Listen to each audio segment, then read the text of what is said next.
La représentante spéciale du secrétaire général de l'ONU en RDC n'a pas ménagé le M23, encore moins l'armée rwandaise. Bintou Keïta a accusé ses forces de manquer d'éthique de guerre en cherchant à répandre la mort. Le cessez-le-feu unilatéralement annoncé par le M23 et son partenaire, l'Alliance Fleuve Congo, le 4 février, n'a tenu qu'un seul jour et permis le renforcement présumé de leur position au nord et sud Kivu et la reprise d'intenses combats dans les environs de la ville de Bukavu.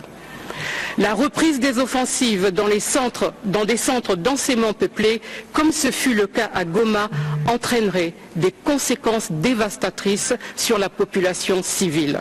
La chef de la MONUSCO appelle donc à une prise de décision pour stopper l'escalade de la violence qui risque d'embraser la région des Grands Lacs. Depuis le début de cette année, nous faisons face à une avancée sans précédent du M23 et des forces armées rwandaises. La prise de la ville de Goma le 27 janvier a été précédée de combats sanglants opposant d'une part les forces armées de la République démocratique du Congo et leurs alliés et d'autre part le M23 et les forces armées rwandaises. Ces combats en zone densément peuplée ont causé la mort d'au moins 2900 personnes et plus de 3000 blessés. Les conséquences à moyen et long terme m'inquiètent, surtout la résurgence du choléra et le risque élevé de Mpox, l'interruption brusque de la scolarité des enfants et la multiplication des violences sexuelles liées au conflit et des violences basées sur le genre.